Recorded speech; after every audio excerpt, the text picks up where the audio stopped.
Bien sûr. En fait, Abdel, je précise aussi, aujourd'hui, il y a même des indépendants, des personnes, on va dire, qui ont moins les moyens, ou peut-être qui nous découvrent et qui se posent des questions, et en fait, ils n'arrivent pas à trouver la réponse parce qu'aujourd'hui, on est comme dans un marché où tout est marketing, tout est en fait très vendeur, sauf qu'en fait, on se retrouve un peu perdu parce qu'il y a des informations qui se contredisent. Donc, c'est aussi répondre à ces questions-là de ces auditeurs.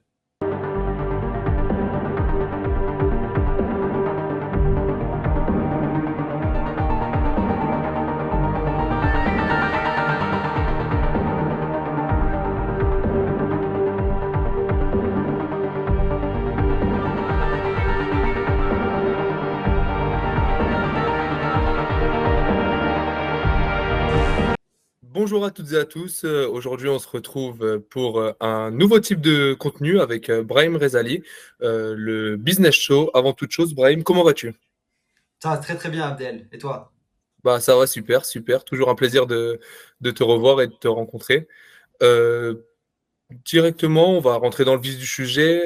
Nouveau contenu sur tes réseaux. Peux-tu nous parler de ce que tu vas nous présenter aujourd'hui? Alors aujourd'hui, Adèle, on va présenter le Business Evasion Show. Et en fait, ça m'a été beaucoup demandé parce qu'aujourd'hui, il y a beaucoup d'entrepreneurs, de dirigeants, de personnes en fait qui, même des indépendants ou des salariés, hein, mais en fait des personnes qui sont curieux, sont intéressés de connaître un peu les bonnes astuces pour gagner du temps, gagner de l'argent, développer mieux leur business. Et aujourd'hui, l'idée, c'est de rendre ça accessible chaque semaine, de pouvoir vraiment répondre à toutes les questions que les gens se posent. Donc, si j'ai bien compris, lors de cette semaine passée sur tes différents réseaux, dirigeants de petites et moyennes entreprises et aussi des dirigeants de grands groupes t'ont posé des questions et on va y répondre face caméra pour pouvoir faire partager toutes ces valeurs à des personnes qui n'ont pas eu l'occasion de te poser la question ou même à titre d'information pour leur avenir. Ok, parfait. Donc, c'est parti. Première question. Nous avons un dirigeant de petites et moyennes entreprises qui s'interroge sur l'automatisation et qui nous demande, enfin, qui te demande quels sont les outils d'automatisation que tu recommanderais pour gérer les entreprises, les tâches administratives et les processus de vente. Quel logiciel spécifique, par exemple? Ok, ok. Alors, tu vas voir, ça va parfois répondre de manière un peu surprenante. Alors, c'est pas le plus important, c'est pas les outils qui sont utilisés, parce que des outils, il y en a plein. Et il y a vraiment beaucoup de choix. Ok. Ce qu'il faut comprendre, c'est déjà, le plus important, c'est d'avoir les bonnes personnes avec vous qui gèrent par exemple la partie administrative, dans le cadre c'est administratif, d'avoir des gens vraiment qui sont de qualité, qui sont engagés et qui gèrent cette partie. Pourquoi je dis ça? Parce que si on met en place un outil dont la personne qui est responsable de l'utilisation, elle n'est pas à l'aise à utiliser l'outil, elle n'est pas formée à utiliser l'outil, elle n'est pas en fait confiante à utiliser l'outil ou elle ne veut pas l'utiliser, c'est un échec complet. En fait, il peut arriver des situations très compliquées où l'outil n'est pas utilisé parce que les gens n'arrivent pas à l'apprécier, à l'utiliser. D'accord. Donc déjà, règle numéro un, c'est de choisir un outil où la personne qui travaille dessus doit être à l'aise, doit comprendre l'intérêt et doit être formée pour pouvoir bien l'utiliser. C'est la première règle. Tu vois. Maintenant, si on veut parler d'outils complètement, moi aujourd'hui, je préfère les outils qui sont centralisés, pas avoir 10 000 outils pour tout et n'importe quoi. Je sais qu'aujourd'hui, c'est la mode d'avoir des outils spécialisés. Alors oui, parfois, c'est bien d'avoir des outils spécialisés, sauf que quand on multiplie les abonnements par 10, qu'au niveau de la gestion, on multiplie par 10 le nombre d'outils différents, que pour donner des droits, il faut faire par 10. S'il faut rajouter un salarié, en fait, il faut rajouter un salarié sur 10 outils en même temps. Bref, c'est devient très complexe. Moi, je préfère aujourd'hui utiliser des outils comme The O1, comme Odoo, comme d'autres outils en fait de type ERP centralisé, des outils en fait qui sont tout en un, qui évoluent avec l'entreprise et qui vont vraiment en fait du coup s'adapter aux besoins et vraiment s'améliorer. Tu vois. Donc c'est vraiment des outils qui sont accessibles où derrière tu as la partie CRM suivi du coup client, tu as la partie facturation, tu as la partie devis, tu as la partie du coup signature, tu as la partie contrat, tu as la partie en fait prise de rendez-vous, tu as absolument tout au final. Pourquoi? Parce que tout est centralisé dans un seul outil et ça t'évite de multiplier les outils dans tous les sens. Ok, parfait. Passons à la deuxième question, Brahim, si tu veux bien. Notre deuxième question est posée par une femme et dirigeante d'entreprise qui a 17 salariés et qui nous demande comment puis-je identifier les tâches qui peuvent être déléguées au sein de mon entreprise? quels sont les critères à utiliser pour choisir ces tâches? Ok, ok, ok. Alors déjà, ce qu'il faut comprendre, c'est que moi, j'ai compris avec expérience que tu peux pas, c'est difficile de déléguer juste des tâches. C'est pas juste déléguer des tâches parce qu'en fait, c'est pas forcément évident. En fait, il vaut mieux déléguer des responsabilités pour que les gens prennent les choses en main. Parce que quand tu délègues des tâches, en fait, personne, en fait, si elle n'est pas engagée, elle fera mal le travail. Et en fait, qu'est-ce que tu veux lui dire? Bah, entre guillemets, tu peux quasiment rien lui dire. Par contre, si tu lui donnes cette responsabilité, là, à ce moment-là, tu te poses la question, une fois que tu as la responsabilité de chacun, tu te poses la question, ok, à quelle responsabilité cette tâche peut s'attribuer? Donc en fait, tu prends la tâche et tu la donnes à la personne qui gère la responsabilité qui est sous-jacente à la tâche sélectionnée, tout simplement. Ok, parfait, merci Brahim. Alors, dans le même sujet, nous avons une question d'un dirigeant qui nous demande quels sont les principaux défis liés à la délégation et comment les surmonter. Comment gérer la qualité et les délais avec des équipes déléguées. Ok. Alors là, j'ai eu un cas récemment sur ce genre de thème. J'ai un client qui, je sais que c'est à la mode en ce moment pour les entrepreneurs du coup en ligne, qui parle beaucoup de scaling.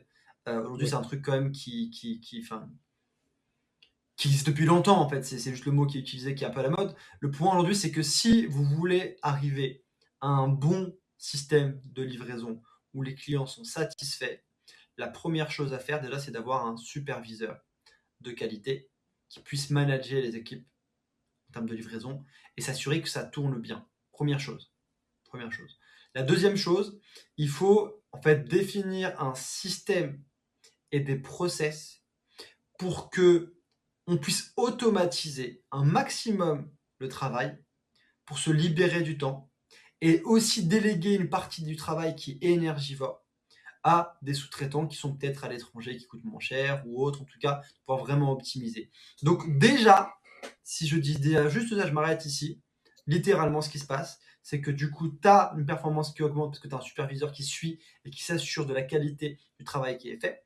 Deux, en fait, tu capitalises sur tes ressources et sur ton temps parce qu'au lieu de te disperser, de faire tout et n'importe quoi, tu as des process, tu as un système de livraison qui est standardisé et qui est industrialisé.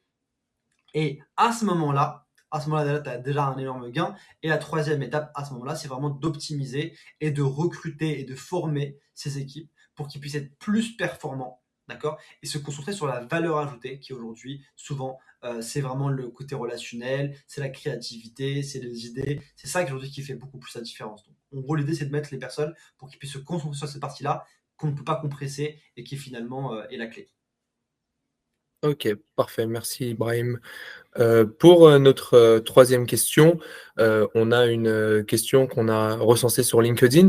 Donc, on a une personne qui demande comment puis-je intégrer efficacement l'automatisation et la délégation dans les processus du quotidien de mon entreprise? Est-ce que tu peux nous dire, Brahim, si il y a une méthodologie recommandée ou des petites astuces, quoi?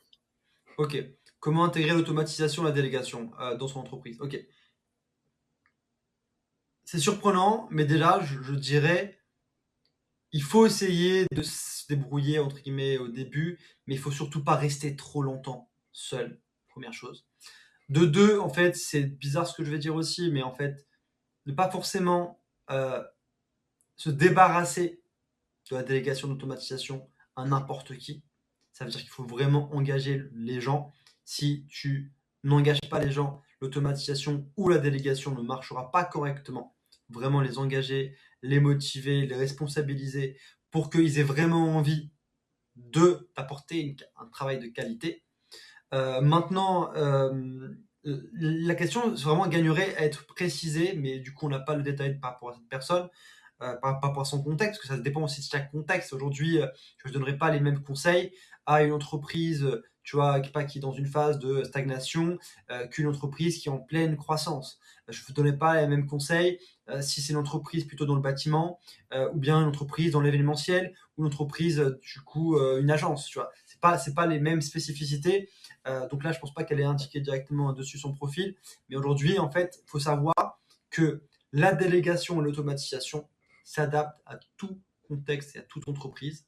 Et en fait, il n'y a pas une solution miracle. Par contre, il y a une méthode unique qui s'adapte à chaque cas d'entreprise et qui permet de répondre du coup avec les bons outils, les bonnes solutions, les bons process, les bonnes personnes. Ok, parfait. Bah, là, j'ai une question qui me vient, Brahim, si je prends un peu de ton temps aussi, j'en profite, hein. J'ai une question, ce serait, ben, dans ce cas-là, dans ce que tu viens de nous expliquer, comment gérer la transition vers un modèle de business automatisé et délégué sans perturber les opérations courantes? Hmm. C'est une très très bonne question. Euh, Aujourd'hui, la pire chose à faire, c'est d'arrêter de faire ce qui marche. Première chose. Ça veut dire que déjà, il faut s'assurer que ce qui tourne déjà et ce qui marche déjà continue de tourner, de fonctionner. Première chose. Ça, c'est quelque chose qui est même dans les grosses boîtes avec qui je travaille régulièrement, ou les plus petites, c'est à chaque fois la même chose. Parfois, ils peuvent sous-estimer, ils vont avoir une bonne idée ou un bon projet, et ils vont un peu délaisser ce qui marchait déjà. Alors, l'automatisation, la délégation, c'est excellent. Ça permet de pouvoir vraiment optimiser, augmenter sa rentabilité, augmenter sa marge, doubler, tripler, quadrupler son chiffre d'affaires. On l'a eu plusieurs fois. J'ai des clients qui sont passés de 20 000 euros à 300 000 euros de chiffre d'affaires par mois, tu vois. Donc, c'est pour te dire qu'on peut aller très très loin et c'est ce qu'on fait aujourd'hui avec l'accompagnement, avec le travail qu'on fait. Ok. Maintenant, euh, faut pas le faire n'importe comment. Parce que si on le fait n'importe comment, si on le fait tout seul ou si on le fait mal, on peut se retrouver dans des situations très difficiles où on fait des pics et on redescend direct et il n'y a plus rien. D'accord. Donc ce que ça veut dire dans ce cas-là, c'est qu'il faut d'avoir d'un côté s'assurer que ce qui tourne déjà continue à tourner et de l'autre côté d'industrialiser les processus étape par étape en partant sur l'existant. C'est-à-dire que j'automatise, je délègue des parties du système. Un exemple, je me rends compte que la signature client prend beaucoup de temps et que j'ai, je sais pas, par exemple, un tiers de mes prospects qui ne signent pas suite à l'envoi du devis par mail. Ok, je fais un point avec l'équipe commerciale, avec nous, tu vois, si on intervient directement, et on fait le point sur, ok, c'est quoi les chiffres? Ok, une fois qu'on a les chiffres, on dit, ok, là, on envoie des devis par mail et il y a 30% qui n'acceptent pas et qui ne reviennent pas. Pourquoi est-ce qu'ils ne reviennent pas? C'est quoi leur problème? Comment est-ce qu'on fait pour optimiser? Et par exemple, une fois qu'on a détaillé les étapes, qu'est-ce qu'on fait? En fait, on peut se rendre compte très simplement qu'il faut faire signer le devis et proposer le devis lors d'un appel et non pas l'envoyer par mail. Parce que si tu l'envoies par mail, la personne, tu ne sais pas si elle va bien l'interpréter ou pas. Il n'y a personne pour l'aider à comprendre en fait le devis. Tu vois, c'est très compliqué. Autre chose, au lieu de demander de signer un devis de manière manuscrite, ou bien qu'il va l'imprimer et le signer, prendre une photo, etc., qui est compliqué, non, on va mettre en place un outil pour automatiser la signature pour que d'un seul clic, il puisse valider. Ok, Ok. c'est bien. Ok, maintenant, peut-être on peut se rendre compte aussi qu'il faudrait qu'il paye directement le premier acompte. Et on va intégrer dans le devis un lien de paiement pour qu'il puisse directement faire soit le paiement par RIB, soit un paiement par prélèvement ou par carte bleue directement au niveau du devis. Tu vois, c'est vraiment une fois qu'on. C'est comme si tu pouvais zoomer. En fait, c'est un système et tu peux zoomer par rapport à une partie du système qui nous intéresse. Et une fois qu'on l'a amélioré, on est sûr que ça continue à fonctionner. Et là, on peut passer à autre chose. Ok, parfait. Merci, Brahim. Pour finir, dernière question qui nous a été écrite aussi. Ce serait quel outil ou plateforme permettent de coordonner à la fois l'automatisation et les équipes déléguées? Existe-t-il des solutions tout en un pour faciliter cette intégration? Honnêtement, ça n'existe pas. Et là, en fait, je rebondis sur ce que tu dis parce qu'en fait, ça n'existe pas de vraiment un truc vraiment qui est cohérent, qui fonctionne bien. Par contre, nous, on a créé un outil, en fait, une plateforme pour pouvoir le faire. En fait, il est basé sur Notion à la base, donc peut-être que les gens connaissent Notion pour la partie Oui, oui. documentation.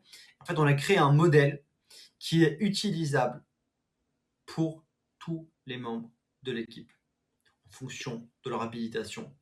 Et l'intérêt dans tout ça, c'est que derrière, en fait, on a modélisé, on a structuré, on a défini les process que devaient utiliser les équipes, comment bien les organiser, comment leur faire gagner du temps. Derrière, ils ont un accès à la formation et à l'accompagnement pour pouvoir en fait se documenter, que ce soit la dirigeant ou le dirigeant et son équipe que ce soit bras droit ou responsable ou même exécutant, d'accord. Et du coup, on leur a mis en place tout ça. Pourquoi? Parce qu'on s'est rendu compte que ça n'existe pas en fait et que c'était un gros problème. En particulier pour les TPE début de PME, les indépendants, je parle même pas parce que c'est en fait ils ont rien généralement. Et c'est justement ça qui fait qu'ils restent indépendants et qu'ils ne pourront pas évoluer plus loin. Mais en bref, c'est vraiment un problème récurrent où les grosses boîtes ont moins ce problème-là d'expérience, ont moins ce problème-là parce que en fait ils ont mis les moyens, ils ont compris qu'il fallait digitaliser leur business, ils ont compris qu'ils devaient mettre en place des process, ils ont compris en fait limite parfois ils en font trop, d'accord, parce qu'ils ont arrivé à une phase où c'est plus où c'est parfois un peu exagéré parce qu'ils ont tellement de moyens, c'est différent. Là l'idée c'est qu'avec très peu de moyens, avoir une plateforme, un outil centralisé pour pouvoir faire coordonner le travail d'équipe, bah, ça facilite la vie, tout simplement. Tu vois. Et c'est ça, moi, j'ai mis à disposition, par exemple, de mes clients, de mes dirigeants, de mes entrepreneurs, parce qu'en fait, c'est un besoin récurrent. Et au lieu de le faire à chaque fois, on le fait une seule fois et en gros, il est réutilisable pour tout le monde, en fait. Ok, super, Brahim. Ben, merci, Brahim, pour toutes ces questions. Aurais-tu une petite conclusion à nous faire après toutes ces valeurs que tu as pu nous transmettre via ces réponses? Bah déjà, merci déjà Abdel pour ce moment-là. Merci aussi pour ceux qui nous ont posé ces questions, parce qu'en fait, c'est important aussi de, euh, de demander parfois de l'aide ou de demander conseil ou parfois de bien s'entourer. C'est vraiment important et ça ne coûte rien, donc autant en profiter. Si vous avez une question, je parle aux auditeurs, aux gens qui nous écoutent, si vous avez une question ou des questions que vous vous posez, quel que soit le stade de votre business, parce que je précise, là évidemment, nous aujourd'hui, des entreprises, d'accord, de toute taille vont venir nous voir, des TPE, des PME, parfois des grosses boîtes, des indépendants. Donc en fait, on a pas mal d'entreprises qui viennent nous voir et nous, on va les rediriger vers l'offre qui est adaptée à leur niveau pour les faire évoluer, pour les faire grandir. Maintenant, ce qu'il faut bien comprendre, c'est que quel que soit votre niveau, posez vos questions parce qu'il n'y a pas de questions bêtes. Et dites-vous aussi que si vous vous posez la question, peut-être que quelqu'un d'autre a la même question que vous. Totalement, Et le totalement. problème aujourd'hui, c'est que sur les réseaux, pour trouver des réponses à certaines questions, en fait, c'est très difficile de pouvoir différencier le vrai du faux. Et c'est là, en fait, où on ne peut pas demander à n'importe qui sur Internet qui répondent, quoi. Donc, il faut vraiment faire attention à trouver les bonnes personnes qui ont déjà dû travailler sur le terrain, tu vois, qui ont vraiment, ont une connaissance justement sur le métier et qui puissent vraiment, en fait, donner des solutions adaptées à votre situation. Donc, aussi, donner du contexte, si possible, pour mieux, évidemment, répondre à vos questions. Évidemment, aussi précise aussi, j'en profite, hein, du coup, je posais cette question-là. Maintenant, pour ceux qui veulent aller plus loin, je vous propose tout simplement déjà de vous abonner en fait sur notre chaîne. Déjà, ça serait déjà très très bien et de voir le contenu. Et avec le temps, si vous avez besoin de plus d'aide, etc., on pourra en échanger avec moi, avec un membre de mon équipe, tout simplement, pour pouvoir avancer. Ok, parfait. Donc là, n'hésitez pas, comme l'a dit Brahim, poser vos questions dans la barre des commentaires ou tout simplement donner votre avis sur ce format. Brahim, as-tu, je pense que tu en as, mais as-tu des réseaux pour les personnes qui ne te suivent pas et qui souhaiteraient ben, suivre un peu ton actualité et ton avancée, quoi? Alors, je vais mettre directement la clé, je vais mettre un lien, c'est un lien Linktree, où en fait il y a accès à tous mes réseaux. Moi, ce que je recommande en numéro un, c'est YouTube, parce que YouTube permet vraiment de créer du contenu long avec beaucoup de valeur, ce qui est parfois pas facile autrement. Et en fait, ça permet de créer vraiment une proximité, donne vraiment des clés, des secrets en fait, que je ne peux pas partager autrement. D'accord.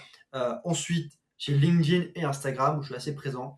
Et on travaille également sur TikTok avec du coup des membres de mon équipe et des partenaires de confiance pour développer cette partie-là TikTok aussi. Donc on va dire que je suis maintenant de plus en plus présent partout, d'accord. Mais les endroits absolument où vous devez vous inscrire, c'est déjà YouTube et après LinkedIn, Instagram en fonction de vos affinités.